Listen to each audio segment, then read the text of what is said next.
Yo guys, it's CFB. Welcome back to a brand new video. Welcome back to the channel. Today we're back with the transfer news videos. Obviously it's not January transfer window, it's not the summer transfer window. Obviously January's just passed, summer is up on us soon, so there's going to be bits of news heating up, and we've got four.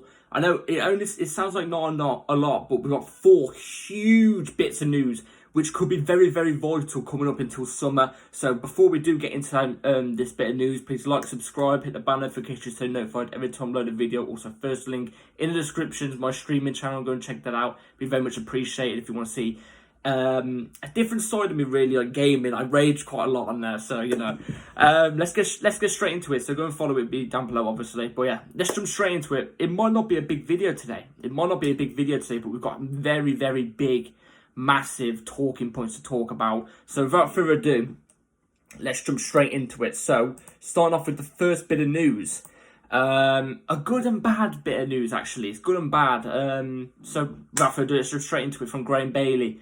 Exclusive: Chelsea are planning to move on from a number of big names this summer, with Raheem Sterling and Thiago Silva not part of the direction the club is taking. And not just that, we also have this also. It's a separate one from the exact same person, Graham Bailey. So Chelsea are planning to move on from a number of big names this summer, and Raheem Sterling is one of those who does not have a long-term future at Stamford Bridge. So let's go straight into it. So let's break this down. So Chelsea are planning on going away, separating from big names that are currently at the club right now. Apparently some of them will be going, so I wonder who those big names are going to be. Gallagher could be potentially one of them. Who knows? Thiago Silva, obviously we all know this, unfortunately. He's a cult hero. He's a cult hero. But with Thiago Silva, he's just too old. We can't keep relying on a 40-year-old to save us defensively all the time. We need somebody there that's not as old as Thiago Silva. You know what I mean? It's harsh on the guy. He should go to Brazil, retire, have a good time and stuff. I'm not saying Thiago Silva is bad as well. Thiago Silva still is good. He's probably still our best centre back, no joke. But relying on a 40-year-old to pretty much drag us out of trouble all the time when the other people aren't stepping up is a bit harsh on the guy. Do you know what I'm trying to say? It's a bit harsh. Many players at his age are already gone and retired, and sitting on the beach and enjoying their money with their families and stuff like that. He's out here trying to get us out of 10th place at the moment, so he should go and retire and enjoy his life, because he's had a brilliant career. The guy's a legend. The guy is a legend in the sport. Like I said, he's a cult hero at Chelsea Football Club. I would have loved him here way earlier. I would have loved it. And I sat here and said, well, I didn't sit here on YouTube because I didn't have a YouTube channel at that time, but I said to the people who were telling me Thiago Silva will flop at Chelsea and it's not a good idea, I sat there and I said, Thiago Silva will not flop at Chelsea Football Club. He can't. And luckily, he proved me right. Let's bloody go, Thiago. So, yeah. But the main talking thing here is Raheem Sterling. Raheem Sterling, the guy who's in his prime. The guy who's in his prime years. He's 29 years old. He's about to turn 30. You know, a prime player is like 27 to 32.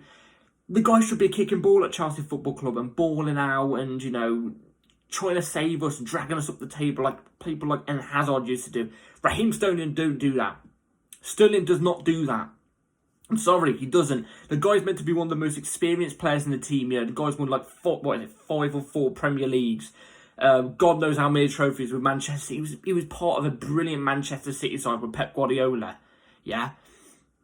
And he comes to Chelsea on I don't even know how long the contract is, but I know how much he's on. He's on 375k a week. The guy gets GA, yes, but he doesn't help the team whatsoever. If you look at the GA he gets, it's like square balls and like being in the box at the right time, which obviously it's a positive. You've got to be in the box at the right time, but the guy doesn't do anything bar that. He doesn't do anything. With Eden Hazard, he'd offer you more than GA. You know, he'd help the team out in different ways. Sterling don't do it. Sterling loses the ball more times than he does actually succeeding with the ball and creating chances for us and stuff like that. In my opinion, if you see me sit on here, it's no hate to Sterling at all. It's criticism. He's just a negative. It seems like he's a negative player on the team. It seems like he's a very negative player on the team. He's got no leadership skills about him, even when he's this experience. He doesn't seem like he helps the younger wingers out and stuff like that. In my opinion, good luck to Thiago Silva. I love Thiago Silva. You know, he came in and he's been proper Chelsea. He's been a success. Raheem Sterling on the other side, guy came in for 40 million on, I don't know how much the contract is, like I said, 350 odd K a week. It's definitely over 350, I'll tell you that. And he's done nothing for me. Absolutely nothing. Absolutely nothing. So, in my opinion, good riddance. No hate towards him. Good luck wherever you go next. Just not against us, you know what I'm trying to say. But good riddance. I'm not fussed at all. And I had this fear when Raheem Sterling came into Chelsea about two things. The guy's decision making, you know. When he should be shooting, he'd pass. Whenever he should be passing, he'd shoot. Do you know what I'm trying to say? And the other thing was his what's the word? I don't know, I'm gonna say stamina, but it's not stamina, you know, just like when he loses the ball very, very easily, he doesn't fight to bring it back. He just walks and shrugs his shoulders or something like that, or he doesn't bust his gut to go and get a ball. Or if the pass is too far, you know, you won't see him sprinting to try and get it back or something like that. You know what I'm trying to say? Like, he doesn't have that grit. You know what I'm trying to say? He doesn't have that Chelsea spirit. I've always said this is a non-Chelsea signing. It was never going to work. Never going to work. But hey, the GA people will probably come at me on this video and say, oh, but look, he's got this many goals and this many assists. Oh yeah, compared to these players and stuff like that. I don't care. He doesn't help the team whatsoever. He really doesn't. And I've just got to say good riddance. I think we can get our money back on him since he's a Premier League proven player. He obviously has a standard in the Premier League, so I think we could get our money back on him. We'll have to wait and see. But this is a positive for me, in my opinion. I think it's a positive for Chelsea Football Club, because I just don't think he really helps the team out, not at all. And yeah, let's jump straight into the next bit of news, which is an incoming. This is an incoming of a player that I actually really rate. I think he's a very, very good player, but I don't know about the source again. The source I've never heard of in my entire life. If you know the source, let me in the comments down below if you think it's reliable or not. But let's jump straight into it, to do with a DM. So, Chelsea have already started negotiations with Everton for Amado Onana.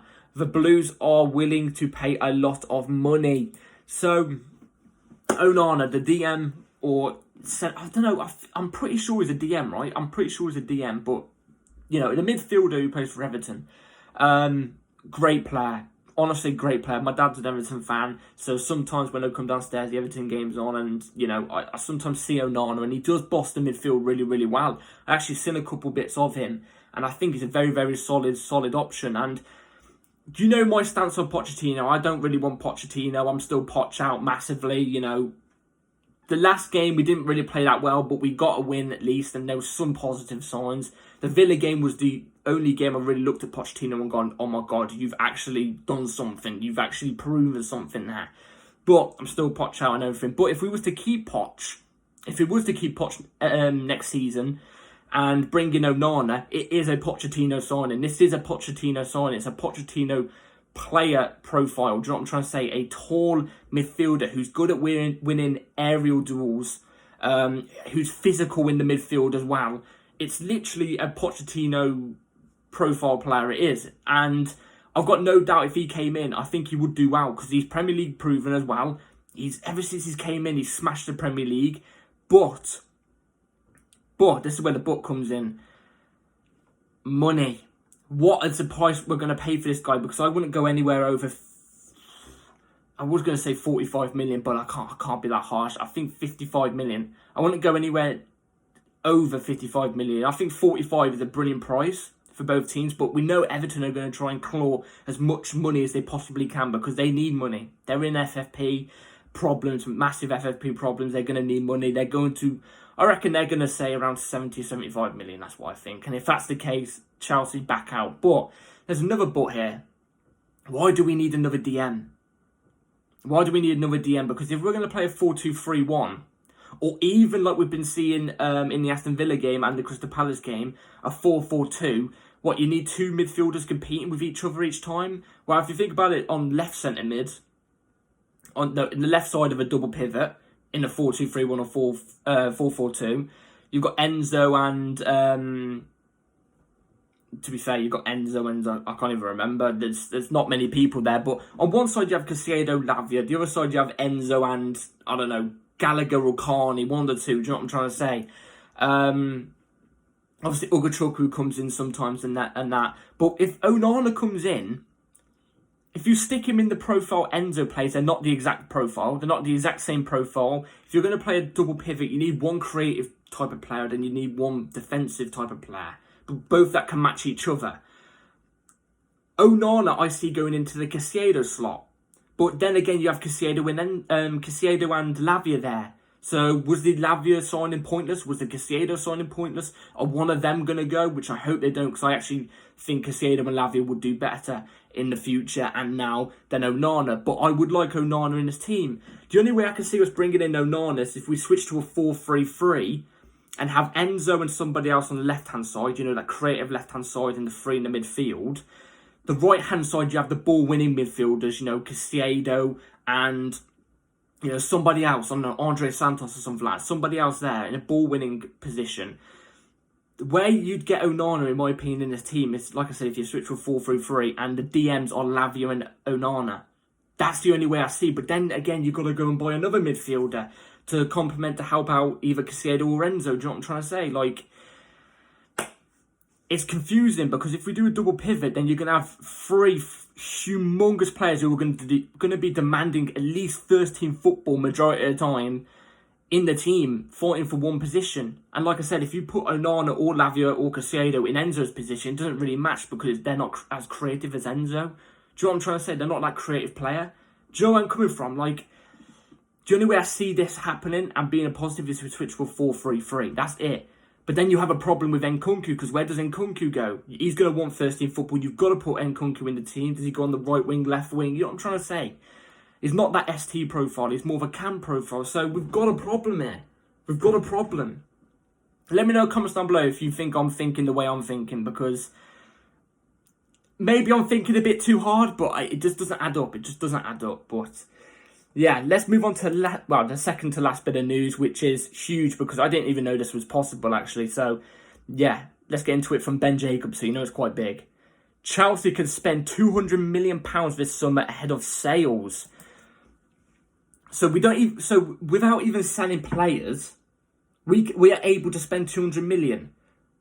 It was only like a week or two ago that we got told that we're in FFP danger, like severe critical FFP danger. But now we're being told by Ben Jacobs, who is hugely reliable, that we can spend up to 200 million without even sales. Now, don't get me wrong. If that's the truth, I'm taking it without a doubt. And I know the list of players I would buy straight away. I'll say one of them. You go and buy a striker straight away, and the guy is Victor Osimhen. Victor Osimhen straight away, 103 million release clause, slap it on the table, get it all done. There we go, we got a striker. But I thought we had to sell players. I thought we had to get up to 100 million in sales before we're even able to spend a penny. Because I thought we was in bad FFP, but clearly not. And haven't really seen many developments to do with outgoings either since we've seen the FFP critical condition thing. You know what I'm trying to say? So maybe we are, but we'll have to wait to see more of that, what comes out. Like I said, if we've got up to 200 million to spend without player sales, you think about the players we do sell. Obviously, Silva will go for free. Sterling going, must. You know, let's be real here. There's going to be a player that I'm going to move into in the next bit of news that will be sold. I can already guarantee it. You got Broja as well. Chalobah will probably be sold as well. I don't want that to happen, but Chalobah as well. Gallagher potentially. You know, the pure profits help it out a lot. We could spend up to even more 200 million. And let's be real here. There's quite a few players in this team that need to go because they're not good enough. So we need upgrades. And we need to upgrade them with experienced players. Experienced winners, in my opinion. Or players like Onana, who are experienced. I mean, Ahmad Onana, the Everton player, who are experienced. You've got that Premier experience, but they're not winners. But you can tell they've got that winning mentality about them. Do you know what I'm trying to say? So we'll have to see with this 200 million thing. See what comes out. You'll probably hear more in the coming weeks, so we'll get into that in the coming weeks. Now let's move on to the last bit of news coming from Fabrizio Romano a couple of days ago. So There is already movement for Ian Maatsen, £35 million release clause this summer. There is a feeling that Maatsen and Chelsea is over, at least with Pochettino as manager. In case anything changes with Pochettino, then let's see. But this is the current situation. Like I said, if Poch leaves, thank God, because I'm Poch out. I don't think he's the guy to move forward with and stuff like that. But if Poch stays, then yeah. But either way, Poch stays or Poch goes, I think Maatsen should leave. Look, I've seen he's doing really, really well in Bundesliga. I think he is doing really, really well in Bundesliga. He was played out of position at Chelsea, I get that. But in the times that he has played in his position at Chelsea for the minimal time, maybe a total of like 60, 70 minutes of the time that he has, he looked very shaky. He looked very shaky, and in my opinion, I just don't see him doing well at this moment in time in his career in the Premier League for a team like Chelsea Football Club, who, let's be real, we need to strive for titles. I don't think Maatsen is the answer to a left-back situation. I don't. I think we should be buying a left-back with this 200 million coming in. Do you know what I'm trying to say? Hopefully. We should be buying a top, world-class, experience-winning left-back. We should be, without a doubt. I don't think Maatsen's the answer. Don't get me wrong, I'm happy smashing it in Bundesliga. But let's be real here. Bundesliga, Premier League. Bundesliga, Premier League. You know what I'm trying to say? We've seen it many times before. Bundesliga's not really comparable to the Premier League in terms of like competition. Let's be realistic. So yeah, 35 million pure profit on the books as well would be huge. I think it would be very, very huge as well. So we have to see how it moves. I think it's done anyway. I think it's done. I don't think Maatsen will be coming back to Chelsea at all. But hey, we'll have to wait and see. But yeah, that's it for today's news. Hope you've all enjoyed. Let me know in the comments down below what you think about the Sterling, Thiago Silva situation. Amado Nana. 200 million apparently we could spend without player sales. Let me know about that. Do you believe that? If you're a financial person who knows all about this type of stuff, let me know in the comments down below. Just educate me, because I'm not that educated on this type of stuff, but that's what it seems like to me.